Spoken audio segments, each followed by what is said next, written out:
নমস্কার বন্ধুরা, একাদশী হচ্ছে চন্দ্রপক্ষের একটা তিথি বা সময়। চাঁদের দুটি পক্ষ থাকে, একটি শুক্লপক্ষ আরেকটি কৃষ্ণপক্ষ। চাঁদের পূর্ণিমা পর্যন্ত সময়কে শুক্লপক্ষ এবং অমাবস্যা পর্যন্ত সময়কে কৃষ্ণপক্ষ বলা হয়। 15 দিনে এক পক্ষ শেষ হয়। এই এক পক্ষের একটা দিনকে এক একটা তিথি বলা হয়।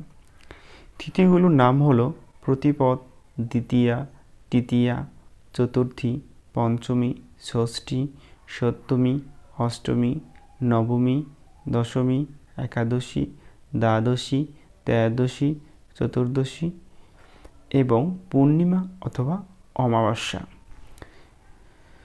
সনাতন ধর্ম অনুসারে একাদশীকে পুণ্যতিথি হিসেবে বিবেচনা করে একাদশী ব্রত পালন করা হয়। এদিন পুণ্য লাভের আশায় যে কেউ একাদশী ব্রত পালন করতে পারেন। এ সময় সাধারণত ফলমূল ও বিভিন্ন সবজি এবং দুধ খাওয়া যায়। তবে একাদশীতে পঞ্চ রবি শস্য বর্জন করতে হয়।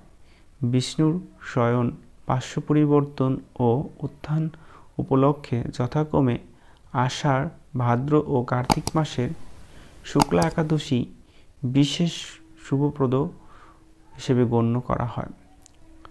ভূমি একাদশী ও মাঘের শুক্লা একাদশীকেও বিশেষ মাহাত্ম্যপূর্ণ বলে মনে করা হয়। তবে প্রত্যেক একাদশী ব্রত পালনে শুভফল লাভ হয়। নিয়মিত একাদশী ব্রত পালন শরীরের পক্ষে উপকারী, তাই স্বাস্থ্যগত কারণেও অনেকে প্রতি মাসে 2টি একাদশী ব্রত পালন করেন। হরে কৃষ্ণ।